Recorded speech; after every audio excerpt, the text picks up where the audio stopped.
Holy sh**.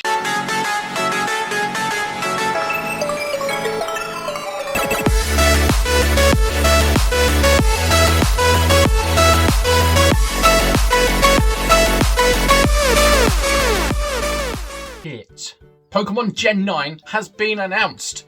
Pokémon Scarlet and Pokémon Violet. First time in the main series actually that we haven't had a red and blue sort of counterpart. But anyway, welcome back to my channel and welcome if you're a first timer. My name is Poképidge, I'm your new favourite idiot, and today I'm going to be doing a trailer analysis of Pokémon Scarlet and Pokémon Violet. Now I'm doing this literally 2 hours after the announcement. You know, I've done as much analysing as I can.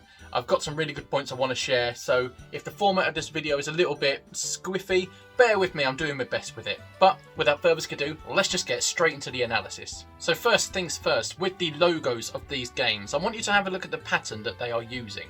For example, if we have a look at the English counterpart here, Scarlet has got a lot of sort of concentric triangles within it, you know. So it's pretty interesting. And also on Violet, there seems to be like stars in there. So triangles and stars, or at least sort of star shape.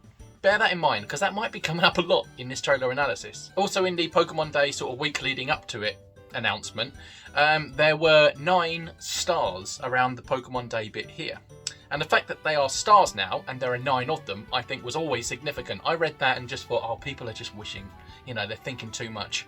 But now that I've seen this, and I've seen the Violet logo, it's actually like pretty significant. Also on the Japanese logo, it has this new sort of icon on there. And historically, the more recent Pokemon games from X and Y have had something in the Japanese logo. For example, the Mega Evolution logo for X and Y. But keep note of what shape it is. It's that sort of 6-sided, again, star-shaped thing. Something's happening with it. Don't know what, but we'll find out. Anyway, going straight into the trailer, you can see on the hat of the guard here, there's some sort of logo on it. Now, I believe that's probably going to be significant for something.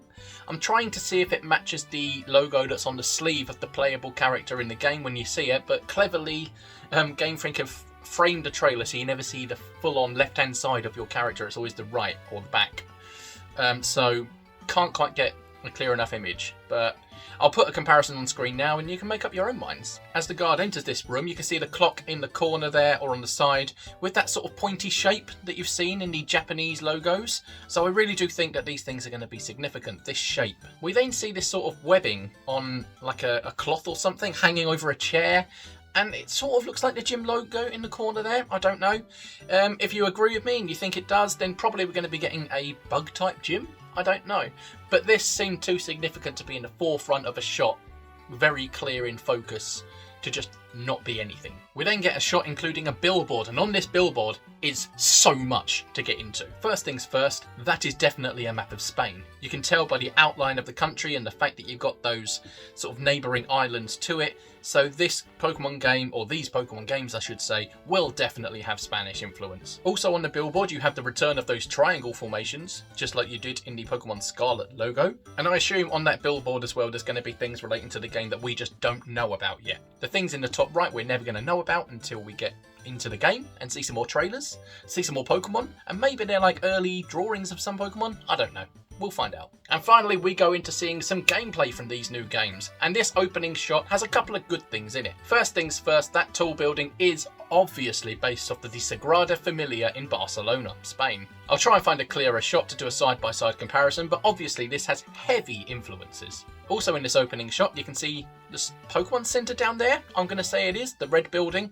But just above it, looks like the gym logo. So I do think gyms will be returning. There's not going to be a trial-based system here. But also, off in the right there, something that could be quite missable, it looks like they've got solar panels there.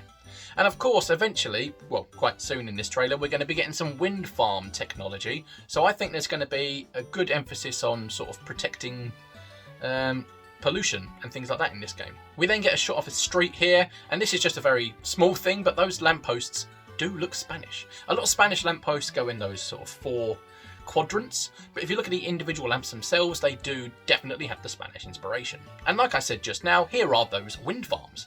Spain itself is actually the 5th largest wind energy provider, or wind energy consumer, however you want to put it. So putting them in this game is obviously quite, well, yeah, it's quite straightforward really. We then get this shot of Meowth walking down a pathway, and it has the sign there.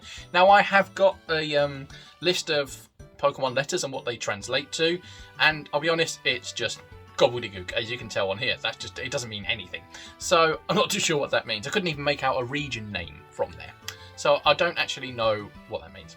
Now, I don't know if they did this on purpose, but obviously having Clauncher in there, the shrimp Pokemon, in a country that's famous for paella, is that a coincidence? Yeah, probably, but I like to think it isn't. Now, this shot with Swablu here shows triangles in a very prominent way.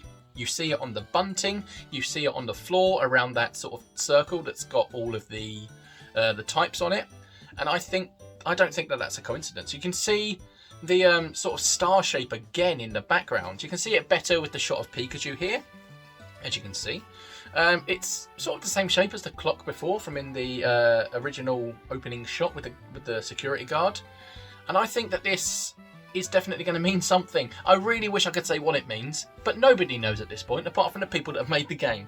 But keep an eye out for those whenever you see a trailer or any sort of media for these new games. We then get a shot of Seviper here, and I just want to point out that the scales on Seviper look incredible in this game.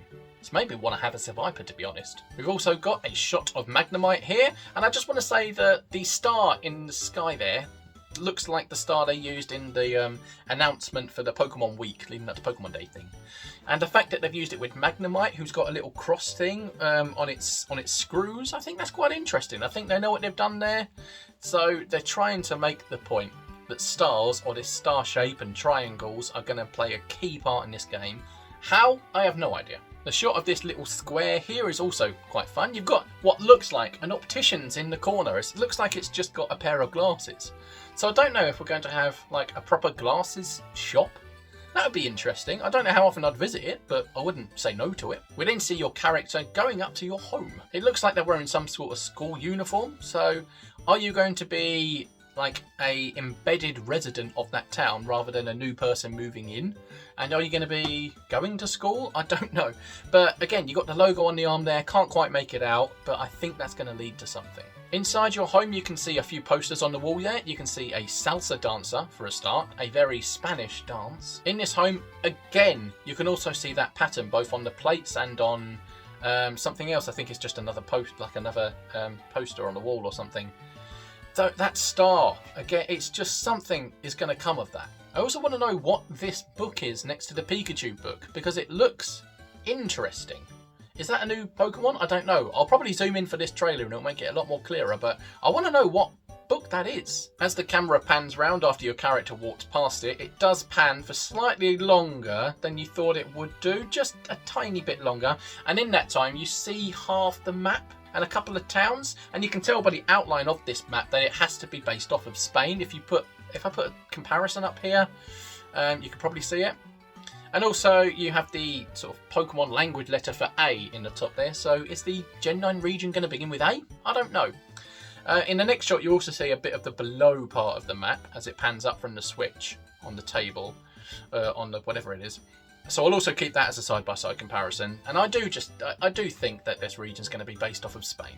And as we move over to the Pokemon website, the official Pokemon website, they actually have a little bit of extra detail on there. I think the best detail they have on there, and I quote, is, "With these new titles, the Pokemon series takes a new evolutionary step, allowing you to explore freely in a richly expressed open world." And a bit further down, eventually it says, "You'll be able to experience the true joy of the Pokemon series, battling against wild Pokemon in order to catch them, now in an open world game that players of any age can enjoy." It literally says on the Pokemon website, open world game. You've finally got one. We finally got one. I haven't been sitting here calling for it. I've enjoyed every Pokemon game that's ever come out, but I know people have been asking for this for a long time, and it has finally confirmed 100% to be here. This website also obviously confirms the starters' names, and they are Sprigatito, Fuecoco, and Quaxley. Another one for the Spanish counter here, but I'm sure that Gata and Gato is Spanish for cat, and Fuego is Spanish for fire. And Quaxley is just a great name and a pun on the word quack. And the last point I want to bring up, which is a big point, is that in the background on this website you see an image that hasn't been released, and it is you using a Hisuian Zoroark. So Hisuian forms are confirmed to be in mainline series games. There's not going to be some sort of lore which means they were extinct, or maybe there were, I don't know. But either way, it seems you can actually use them in this new Gen 9 region game. or at the very least Hisui and Zoroark, but I don't know why they would include one and not a few others. This is everything I found on my initial viewing of the trailer. I'm going to keep looking at it, see if I can pick anything out, see if I can find any more interesting details, maybe watch a few other trailers and see if I can learn some stuff myself. I'd like to, so we shall see. But if you have made it to the end of this video, then thank you very much everyone. Thank you for watching, and leave a comment down below, leave a like if you think I've made some good points, and just generally, let's have fun. But for now, that's it from me, so I shall see you again soon. Bye bye.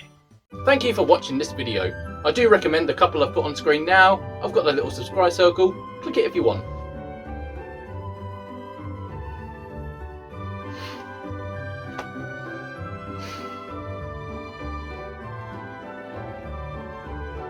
Well, click something.